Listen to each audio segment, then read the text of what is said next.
মসজিদে প্রবেশ করতে হলে 5টা সুন্নত। কয়টা? 5টা সুন্নত আপনি পড়বেন, পালন করতে হবে। 1 নম্বর, আপনাকে ডান পা দিয়ে প্রবেশ করতে হবে, বিসমিল্লাহ বলে প্রবেশ করতে হবে, দুরূদ শরীফ পড়তে হবে, এরপর আপনাকে দোয়া পড়তে হবে। এই সবগুলো কাজ একসাথে করা যায়। কয় সাথে? একসাথে আপনি সবগুলো কাজ করতে পারবেন। প্রথমে আপনি ডান পা দিয়ে প্রবেশ করার সময় সবাই আমার সাথে দোয়াটা পড়েন, বিসমিল্লাহি।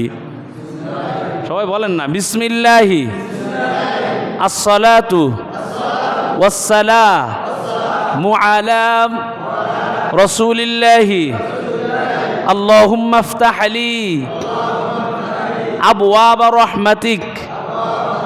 কয়টা সুন্নাত আদায় হয়ে গেল? 5টা সুন্নাত আদায় হয়ে গেল।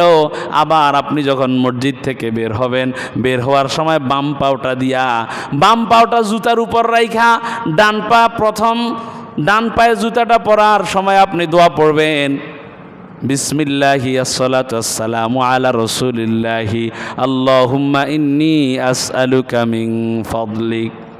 রাজি আছেন তো ইনশাআল্লাহ? আর মসজিদের হক আপনাকে পালন করতে হবে। মসজিদে ঢুকেই আপনি চুপ থাকবেন, দুনিয়াবি কোনো কথা নাই। জিকির আজকার, হ্যাঁ জিকির আজকার আপনি করবেন, তবে এত জোরে জিকির করা যাবে না যে জিকির করলে আপনার পাশে যে নামাজ পড়ে তার নামাজে ডিস্টার্ব হয়। কারণ যে লোকগুলো নামাজ পড়ে তারা স্বয়ং কার সাথে কথা বলে? বান্দা আল্লাহর সাথে কথা বলে। এই জন্য নামাজের মধ্যে যদি মসজিদে নামাজ পড়ে ওই সময় জোরে আওয়াজ করে জিকিরও করা যাবে না, কোরআন তেলাওয়াতও করা যাবে। কারণ নামাজে কার সাথে কথা কয়? আল্লাহর সাথে কথা বলে। এই জন্য আপনি যখনই মসজিদে ঢুকবেন, মসজিদের মধ্যে আপনি তাসবিহ তাহলিল পড়বেন।